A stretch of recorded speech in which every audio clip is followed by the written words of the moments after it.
Welcome into the latest edition of ESPN FC. What a day we have had in the world of football. Kay Murray, Shaka Hislop and Stevie Nicol here in the studio. And of course, all the build-up is to the big game that is coming up tomorrow. El Clasico with Barcelona taking on Real Madrid. Lots to look forward to here. This is set to be a La Liga showdown. Barcelona 4 points ahead of Real Madrid coming into this clash. Real Madrid must win here if they are to keep this title race alive at these late stages of the season. In Barcelona for us, we have Dan Thomas, we have Luis Garcia, Craig Burley, and even Steve McManaman has joined them. Thank you very much, Kay. Of course, less than 24 hours to go then until El Clasico. And what about this for a lineup alongside me? We have Luis Garcia, we have Steve McManaman and Burley, the bookend at the end as we look ahead to this tie, which, of course, Real Madrid go into needing the victory. It's weird because normally, like, we've got the show tomorrow, it's an hour and a quarter build-up. You're kind of like, what are we going to say? How are we going to fill that? But there are so many different talking points going into this tie. But, Craig, the main one is Real Madrid have to win it. They have to win it, and somehow they're going to have to play better than they have done to win it. And somehow they're going to have to defend with a, shall we call it a makeshift defence? I mean, it's all over the place. Most of their big defenders are injured. And you've got a Barcelona team who, you know, they had that 120 minutes and that disappointment. But you get the feeling they're going to pick themselves up and go again. Lots of energy in that front line. How are they going to stop them? So how are they going to stop Barcelona and then implement their game onto Barca, which they've struggled to do to other teams? So, yeah, I mean, at the moment, it's looking like this is going to be Barca's game.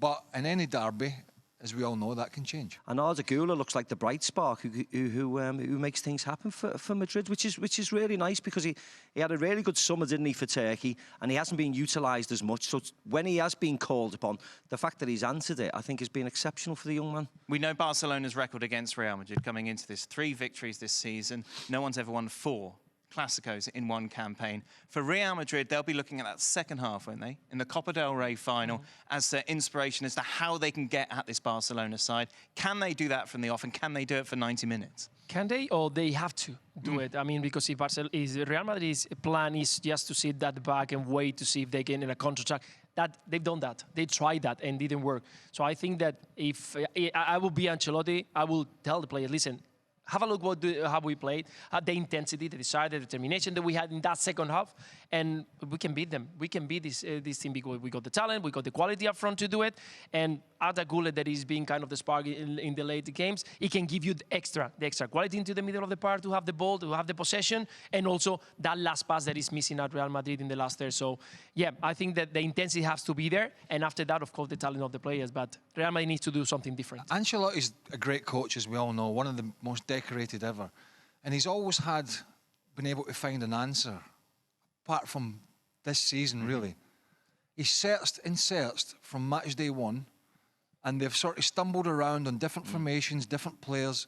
And yeah, they've had injuries and they've had to make changes, but he's never really found the solution, has he? Nope. Particularly in the midfield to the forward areas. The defence is where it is. You've got to patch it up, and that's it. But he's never found, where am I going to put Bellingham to get the best? Is Güler going to play? Is Diaz going to play? Am I going to have to put Valverde at right back? Can I play a front 3 in the bigger games? He's had all these questions and he's never really been able to find the answer. For Barcelona, Maka, they come into the game, obviously, after that dramatic Champions League semi-final against Inter Milan. How does that play into this game? I don't. I think the game speaks for itself, Dan. So they know what they have to do. But the fact that they've been so dominant and dynamic up front, they normally just have to go out and play their game, don't they? They're at home, they've got the crowd behind them. The front 3 are exceptional, the front 2 are exceptional. And Lewandowski, if he's fit enough to play, or certainly he'll be on the bench to come on. Madrid are weakest in defence. They've got a makeshift defence. That's what they have to go. They just have to go and outscore Real Madrid, which they've shown they can do on 3 occasions this year. We're not going to see Barca park the bus. No, I don't think so. No, because for good or bad, that's Barcelona. That's the style. And it's true that we analyse why they don't get that kind of solidness at the back when they need it. We saw it against Inter. We've seen it during the season that at certain moments you continue making the high line, you continue committing players forward, and you kind of get exposed and you concede goals. Why they don't change? It's because that's the Barcelona style. That's Hansi Flick structure, the idea, and he doesn't want to change. And it doesn't matter what is going to happen tomorrow. He's going to play exactly the same way. That intensity, that high line, and giving spaces and probably getting exposed with Vinicius Junior and Mbappe. That's a big danger. Why hasn't it worked for Real Madrid this season, Maka? We saw Kylian Mbappe coming into a side that had already won La Liga and the Champions League. We were like, wow, this team can only get better. Yes, a number of things. Defensively, they've been decimated with injuries. No matter what you say, as much as you can't hang your hat on injuries all the time, they've been decimated at the back. And they never recruited in January to sort that problem out, the right-back area, the centre defensive area.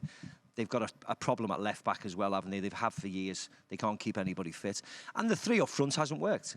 It hasn't worked. We were at the first game of the season against Mallorca. It didn't work then. As Craig said, they've tried. And I've always thought they play better when one of them's injured, one of them's on the bench. And whether that was Vinicius on the bench or suspended, Rodrigo and Kylian Mbappe played really well. I think they work better as a two. I don't think the three work hard enough as well, which is a problem. And you can get away with it against a lot of teams, but you can't get away with it against the best teams. And until Carlo or the new manager comes in and has the power to say to any of them, right, you're out, you're on the bench, or you have to work harder, or you have to show me this, I think they'll continue to have that problem. Everybody's been affected by the shunting around. Yeah. I mean, I'm thinking in particular. I mean, you would have no idea what the team would be tomorrow for Real Madrid, would you? On any given day, I have no idea what Carlo's going to go to. Is he going to play Valverde at right back? Is Gula going to come in? Will Luka Modric play? He doesn't have much to choose anyway. No, I know, but still, Dani Ceballos is. You know, they've just played 3 games to go in the season. He's still trying to find that winning formula. That's the key. You're trying to get people like Bellingham into areas where he can affect the game rather than being out on the left or the right and chasing back and doing all the defensive work. And he's been another one that's not had the season like he had last year, which was quite an incredible season. Always difficult to repeat that, but he's just not getting into the areas. You know, he's not been able to, he's done it now and again, but he's not, for the most part, been able to make those breaking runs through the middle where he had Vinicius and Rodrigo last year, who were sort of playing as a partnership, but they were a little wide and they were leaving the space. He's just not had that. And so, if we're being honest about it, yeah, they miss Toni Kroos. Of course they do, and his ability to control the game. But the signing of Kylian Mbappe has posed a lot of problems and questions and where he's going to put the other stars. And unfortunately for Real Madrid, shunting those people around just has not worked. Because one way that you're going to negate your defensive injuries is stating the obvious, by scoring more goals than the others. But because of the problems they've had, moving these match winners into different positions, they've just not had the threat that they should have done to offset the problems they've got at the other end. All right, then. Well, Barcelona, of course, are favourites going into this tie. Luis, what sort of game are you expecting, and what do you think the score will be? Game, I think that we are talking about Barcelona playing Barcelona style, trying to bring that intensity. They are at home, they know what is on the stake, and I think that they're going to try to get that first goal to make Real Madrid going forward and maybe giving space for Rafinha, Lamine Yamal, and the runs from Firmino, Dani Olmo, the player who will be in the second line. And for Real Madrid, they need to go forward. I don't see Real Madrid just staying at the back. I think they didn't work before, and it's not going to work here if you allow Barcelona to dominate. So I will say that, yeah, Barcelona is going to be favourite, and I could see a 2-1 win for Barcelona. Naka? Yeah, I mean, I'd love Real Madrid to win just to keep La Liga alive. Yeah, 1 point with 3 games to go. And go into. I mean, I still think it'll be hard, but I'd like Real Madrid to win. But when I look at the two teams, I can't see Barcelona losing here. I really can't. I'd go for a draw because I don't think they need to win. They don't need to be as expansive. But I can't see. I just can't see Real Madrid winning here with the squad they have, with the team they have, and the fact that Barca are at home. Barca dominate the game, dominate the midfield, carve them open at the back with their players. Have to be concerned about the ball over the top at the other end, but I can't see anything at the moment other than a Barcelona win. Maka and Ian Dark will, of course, be on the call. Good news, Maka. No extra time. No extra time. Tomorrow on penalty. Who likes extra time, John? I'll let Thomas and Arna come in a moment, but you're very dry by the looks of it. Yeah. I try to stay away from the commotion.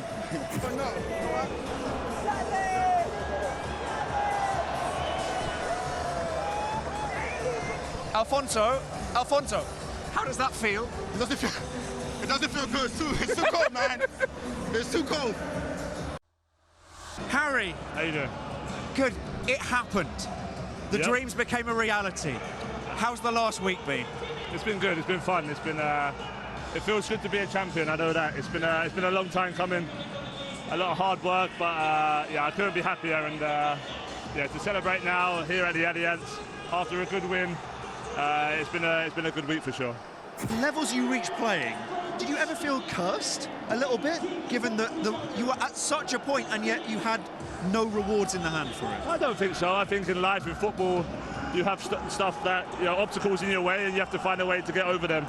Every year I go with the same mindset to improve and get better. And of course, the trophy has been unlucky for me, but now this is hopefully the first of many. I'll enjoy this for sure, but next year will be about getting more and getting 2 and 3 and see how many I can get by the end of my career. And so there we go, most Bundesliga championships. Bayern Munich with 34 and back to winning ways after Bayer Leverkusen scooped it last season.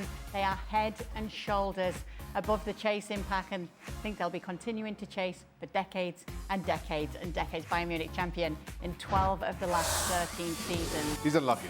Yes, City could have moved level on points with Arsenal in second with a win, but they now stay within touching distance of their fellow Champions League chasers Newcastle, Chelsea, Nottingham Forest and Aston Villa with 65 points in third place. This is from Ruben Dias after the game. He said it's frustrating to play against a team like them. They don't even try to play, just wasting time the whole game. I don't even feel like they want to play the game or win the game. They are just sitting around. We tried every way. We had chances, but we didn't score. It is what it is. Let's get word from Pep Guardiola with his thoughts on what he saw today. We had the chances to break them, but unfortunately we could not score. We didn't concede one shot on target, and they didn't do much. Okay, so with the way they play, we have to accept it. It belongs to Simon, to his assistant coaches, and decide to do other things. There's nothing to say. I'm not agree with Ruben, so we have to accept it. Are you still a little bit nervous when you look at? I knew that until the end we should fight. Yeah. So you think it's going to go down to the last game? With the result today, yeah, definitely. Obviously, it is all about the race for the spots in the Champions League, and you can see that it is tight there. This is City squandering their chance to solidify their spot in the top 5, and you can see how close it is with those guys behind them. Will it matter too much, Shaka? Well, it shouldn't in terms of a top 5 and Champions League finish. I think Pep Guardiola kind of made the point coming into this one that he really didn't care whether they finished second or third as long as they finished in the top 5 and were able to play Champions League football next season. This, of course, in light of the fact that if they had beaten Southampton, which everybody expected, they would go joint on points or be playing a game more than Arsenal, put a little bit of pressure on Arteta for that second place finish. But he quite clearly it didn't matter to him. Which then, City's entire season now comes down to the FA Cup final, which is a week away. And I looked at the starting lineup and I wondered, is this kind of a hint towards what he's thinking of against Crystal Palace? He made the point that had things gone better, Haaland would have come off a whole lot sooner. Certainly wouldn't have played the entire 90 minutes. And as Stevie mentioned during the highlight, and this was just on my mind throughout, especially once Marmoush comes on and you see the difference that he makes, kind of give him my own. Well, I didn't know what to make of the starting lineup. Didn't know what to think of Guardiola's thinking. Both for finishing second and for the FA Cup final. This game just played out rather dully. City didn't offer an awful lot until Marmoush came on, and I just couldn't help but think about what's to come, and I just couldn't figure it out. I really did. What did you make of what Ruben Dias said, blaming Southampton here? What do you think when players say, this isn't the first time a player said it, it won't be the last. What do you think when players say things like this? Boo-hoo, cry me a river. Go, right. I mean, seriously, what does he expect? This is a team who were desperate to get a point because they didn't want to be labelled as along with Derby County, the worst team that ever played in the Premier League. So does he really think they're going to come out and open up and play toe-to-toe with Man City? I mean, come on, give yourself a shake. Take some responsibility. Correct. All he did was pass the ball. It was their fault. Southampton. But I mean, come on. Try me a river. City created nothing, by the way. Seriously. They'd one shot on target in the first half, Man City, and they're supposed to be making sure they get in the top 5. Oh, and they're going to try, and he's going to try and blame Southampton. Southampton did what they needed to do. I'm 100% with Stevie here. Southampton did what they needed to do, what everybody on the planet, apart from Ruben Diaz, knew they'd do. And now, kind of give them your own feelings. You put that on Southampton. I don't get that. I don't get that. Okay. Any final thoughts on what we saw today from Man City? It was boring. It was, wasn't it? It was, wasn't it? It was boring. That was what... You know, normally people say, oh, it must be great. You know, you watch games for a living and this is your work. Well, I tell you what, today, it was what? It felt like work today, watching Man City. Okay. It doesn't usually. We better move on then. Get you off that one. Usually. Get you on to another one. We don't want Stevie working here. We don't want him working too hard, doing what he has to do here at ESPN FC. That is a big boost to Villa. 1-0 it would finish. They are now guaranteed a spot in Europe next season, but the competition they play in remains unknown. However, it is a boost if they want it to be Champions League football. Any changes today as we talk top 5 in your own opinions of what we've been seeing from these sides, Shah? I think Villa have quietly put together a decent run. I think it's 7 wins in the last 8 or 8 in the last 9, something of the sort. But then in doing that, I don't think they've looked overly convincing. They look outstanding against PSG in the Champions League, but in their league form, even in putting together that run, at times they've looked leggy. At times in this game, they've looked leggy. And one of the things I think that that Villa have really done well. Unai Emery has kind of changed how they approach games. They aren't always pressing high. More and more, they're dropping a little bit deeper and soaking up pressure. They actually give up a lot of possession to Bournemouth in this one. But then the goal comes from the moment that Villa recognise that Bournemouth are a little sloppy and slow in passing the ball out to the back. And they apply the high pressure. And they win it back. And Rodgers puts the cross in. And they're rewarded for it. But then at other times, I think tactically, kind of recognising how long a season it's been for them, they haven't tried to consistently press high up for 90 minutes. They just can't. They've run out of legs. And so while Villa haven't looked anywhere near as good as they did earlier this season, they've been able to make the adjustments that are needed. And despite looking leggy, despite looking a little bit tired, have put together this incredible run. And I think they're still kind of on the outside looking in terms of finishing that top 5. But there may be a couple of twists to this story yet, especially as we've been talking about Chelsea and Newcastle playing tomorrow, and Nottingham Forest. We wait to see what they do.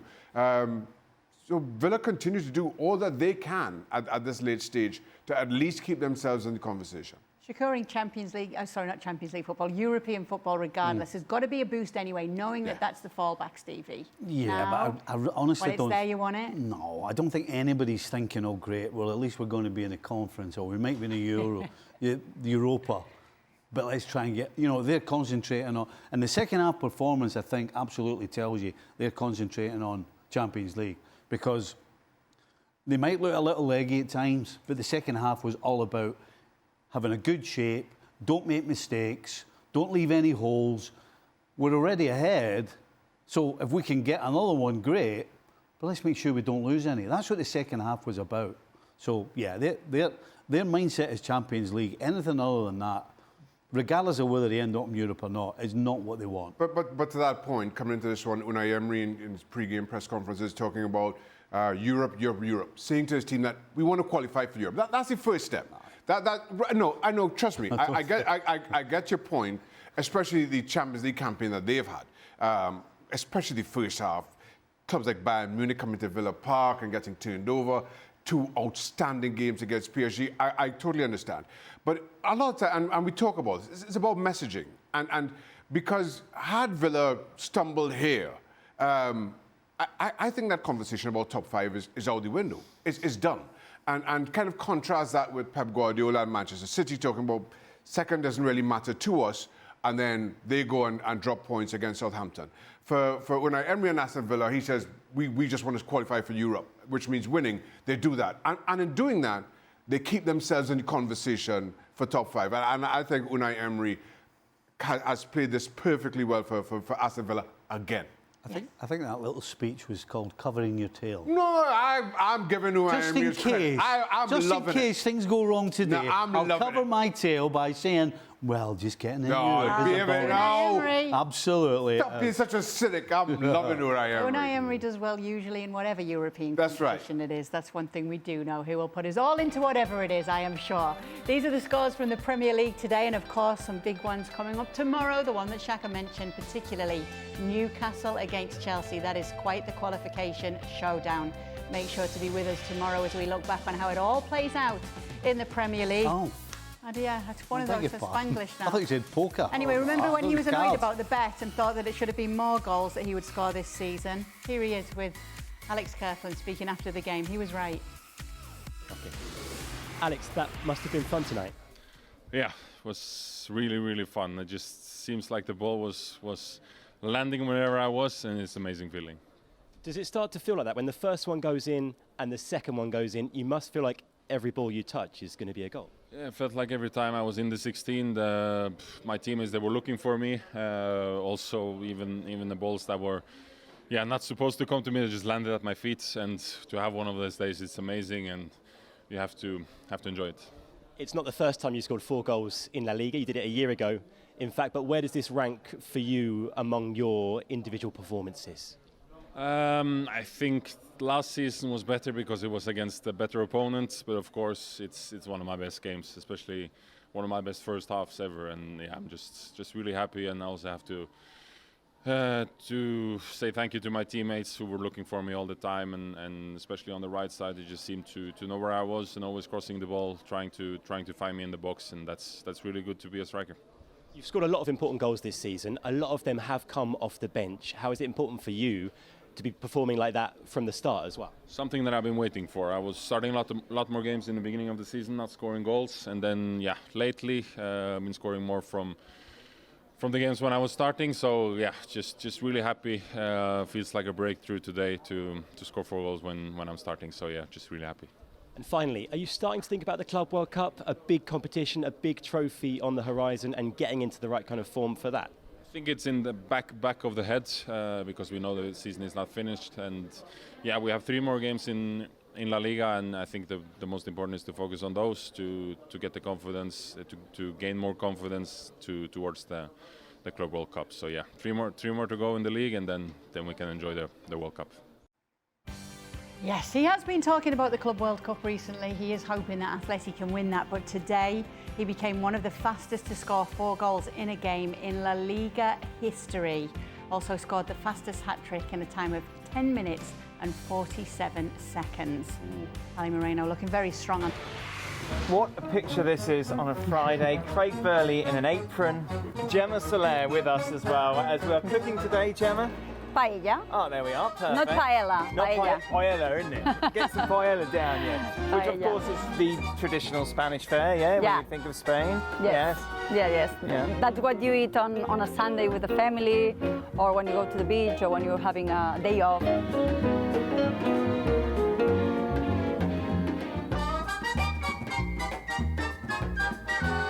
You are doing very well. Oh, you are advanced. Well, pat him on the head while saying that. Be careful, he hasn't got much hair left up there. I could actually take some of these from the back of my head.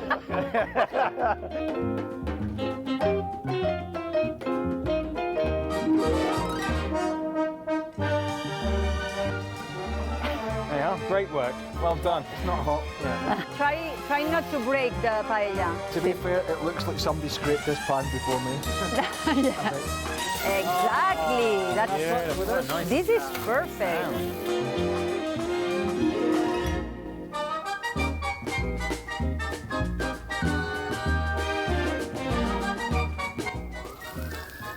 Beautiful, Craig. There you go.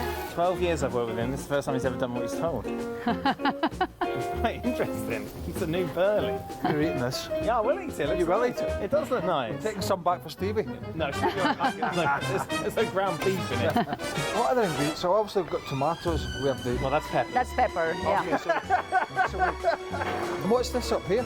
Rice. This is the paella.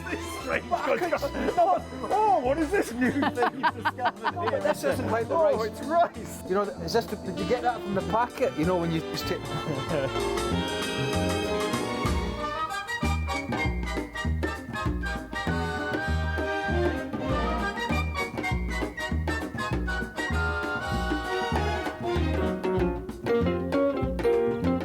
To me, this is just cooked perfect now, you know. Well, yeah, of course to you. Well, the black bits, is that burnt? No, that's just flavour. That's just natural. Right. How many people are eating my paella? Yeah. 1, 2, 3, 4, 5, 6, 7, 8. Foolish. 8. The most important thing with a paella is cook it with love, and he is doing it. That's rubbish. Well, that doesn't mean anything. Well, I'm not the right man for that.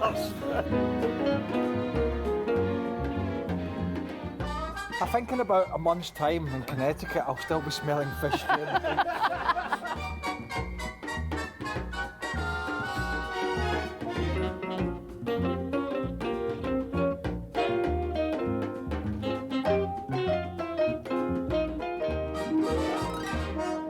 The special paella is officially ready.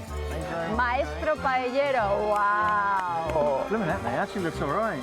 As it seems tradition at this place, deals are done on napkins, and I think it's fair to say we get Craig Burley to sign this one, which is saying that I will never cook ever again for the ESPN crew. Thank you very much. We can't show what he's just written to me, ladies and gentlemen, because Disney would not approve. But thank you very much for trying, Craig. You tried really hard. Well done. And, of course, the burnt. Right. Salud. Salud. Salud. Salud. Buen Clasico. Steve, as it is tradition, signing on the napkins, because that's where Lionel Messi, that's the famous restaurant where when he was a teenager he signed with Barcelona on a napkin. However, that's by the by. Stevie, I feel as though you took a few... You got a few shots at you there. However, you thought they were pouring... I thought that rice was salt. Because I remember from the other night, and they said, oh, it tastes very salty, and I'm thinking, duh. I wonder why when you put all that salt in it. That's the rice in the paella. Yeah. The well, I know salt that up now. all the flavour. I didn't know The other that. thing that Stevie let us into, Shaka and I, last night, was that Craig fancies himself as a He bit does. of a chef. Oh, aye. And Big watching it with new eyes now, I could see it. Aye. It's not good that he said, oh, those are obviously tomatoes, and it was red peppers. Wasn't a good start for a resident chef. It was not a good start at all. But we'll let him off. It's okay. It's not like the whole of America have just seen it. No. And we'll remember it. Not like we have anybody. either. We won't tell it. We'll put it on Best of the Month as well. La Liga on the way this weekend. All eyes, of course, on El Clasico. Barcelona against Real Madrid. See more of Salty Craig and Dan on the Clasico. ESPN has got you covered for that with a massive build-up as well from 9 a.m. Eastern. Hello and welcome into the latest edition of Extra Time. It's just us three again. Hi. Hey, that's Hello. Fuzzy seeing you here. Shaka, Stevie, me. Stevie. Arteta said Liverpool won the league with less points than Arsenal during their last two second-place finishes to City. Is Arteta just like Craig's paella and too salty? Well, to be fair, it's not a smart comment on two counts. Oh, God. You know, one, you didn't win it, and B, you're basically putting yourself out there saying that you got even less points than you got previously. So you're making yourself look bad in both counts. Was it yesterday or the day before? He talks too much. You talk too much, son. Keep your mouth closed. If you don't open it, you can't get yourself in trouble. This is true. This is true. That's words of experience. I mean, there. that is absolutely words of experience. We do all talk for a living, so please don't stop anytime soon here on this show. For the guys, Harry Kane finally has a trophy. Shaka, how much pressure is off him now from the criticism that he had never won one? Yeah, a trophy always would have come for Harry Kane. You figured it was just a matter of when and not if. But good that he's got it. You know, for somebody who's done so much in the game already, who is writing records, it seems almost weekly. While those are great, we play the game for silverware, and it's good that he got it. So I'm happy for Harry Kane in that regard. But it doesn't take anything away from the player that he always has been. Yeah, no, but I don't think Harry Kane has listened to anybody who's said that as a personal criticism of Harry Kane doesn't know what they're talking about. And I think Harry can decipher who does and who doesn't know what they're talking about. So I don't think he'd have taken any notice. And there certainly, in my opinion, shouldn't have been any criticism. He can't account for what the other 10 do, whatever team he's playing in. So, yeah, I'm sure he's not bothered. Yeah, well done, Harry Kane. To Stevie, does the winner of the Europa League, Manchester United or Tottenham Hotspur, end up having a better season than Arsenal? Oh, boy. No. If I'm a manager, I would prefer to be second in the league and get into a Champions League semi-final as opposed to being 15th in the league or whatever it is and winning the Europa League. 100%. What about for a team like Tottenham who've not won in so long? If it's to be them, and it is Arsenal we're talking about here, how will they view it? Well, it's a different ballgame, isn't it? You know, Arsenal right now are attempting to win the Premier League and the Champions League. Tottenham right now are more than happy to win the Europa League.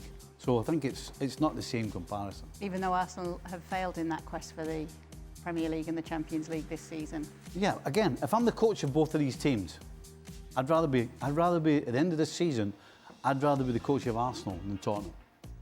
So You'd rather be Mikel Arteta. How many different ways I knew you were going to say that, Stevie. Maybe then you could keep your mouth shut. Well, then I'd keep my mouth shut. You want to be Mikel Arteta. Oh, badly. Just needed to squeeze a little out of you there, Stevie. For all, considering that Alexander Sørloth nearly won Ale's season-long bet with Don in a single game today, shouldn't he have to buy everyone on the panel dinner and not just Ale? I fully support that. Me too. As a matter of fact, I'm going to ask Don what bets he wants to make for next season. I'm trying to get weighed in too. I'm going to guess this isn't the first or the last time Don's lost a bet. Yeah, so I don't know whether he wants to buy everybody dinner again. Sørloth was right though, wasn't he? Because remember when they told him it was 10 goals, it was the over or under, and he was a little bit offended almost. He was like, it should have been more than that. Yeah, and he blame was Don. right. Blame Don. Blame Don. Don is very generous though, I will say. I was thinking of a different one. But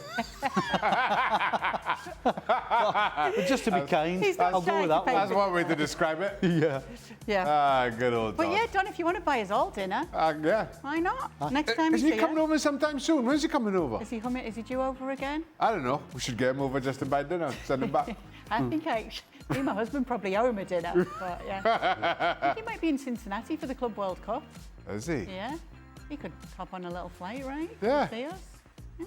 All right, we'll be there, Don. Thanks. Just send us your card details. Stevie, there's a difference between being angry Trent Alexander-Arnold is going to Madrid and not wanting him to succeed. I don't blame him for going, but I also don't want him to go on to have Ballon d'Or level years there. What say you? I'm 100% the same. Absolutely. Yeah. Why don't want him to go on and have Ballon d'Or? Because I want Liverpool players to be Ballon d'Or winners and up there. I don't want them to go to Real Madrid and be absolutely fantastic and Real Madrid win Champions League and all that kind of stuff. I want Liverpool to do that. So I want a Liverpool player. But if Liverpool don't do it, would you begrudge Trent Alexander-Arnold that? No, I wouldn't begrudge him it. But I would still prefer it was somebody from Liverpool. But you're not biased. Very salty. Despite having a reputation for being very negative, Craig seems to be all smiles in Barcelona. Is he actually not grumpy and fun to be around outside the studio? That paella has given him wind. That's what it is. What type of wind? Well, every kind you probably can think of. Well, that's just the thing with Craig. You never know what you're going to get. No, I will say, and we've said this on the show many times, Golf course Craig and studio Craig are two different people. Yeah, it's amazing, isn't it? Hey, that man has a split personality like you would not believe. So Golf Course Craig is the happiest, kindest, most amiable person you can imagine. Unreal. Do anything for you. Very charming. Anything. Yeah. Unbelievable. Unbelievable. Anything. I bumped into him on a walk when I was with my sister just a few weeks ago, and it was Golf Course Craig. Golf course Craig. Wonderful. Yeah. Lovely man. Lovely man. Studio Craig. Wow. Yeah. God. Yeah. So maybe Paella Golf Craig. course Craig is also Chef Craig. Maybe. There's a new Craig. Yeah. Paella Craig. He loves playing with his slow cooker, Craig, when he's at home. And the new coffee machine. He's the new obsessed coffee with the machine, new aye. coffee machine. Yeah. Oh, you get him in the kitchen. Then he starts going towards the golf Craig. Golf course Craig, really? Oh, he's very serious about his cooking. I feel like we should do a cooking segment with him here. Yeah. Yeah. We should. Well, cheer him up. Not here. Not here. Down in the kitchen, I mean, maybe. get him to bring a slow cooker. Do something during the show. He loves his slow cooker. Does he? Yeah, so to answer your question, as it depends. It depends on which Craig we're getting. Anyway, that will do it for the latest And edition who of knows Extra which Time. Craig we get in? We get back. Make sure to join us tomorrow. We'll be here doing it all Again. over again. I promise. Top 5 Talk 2.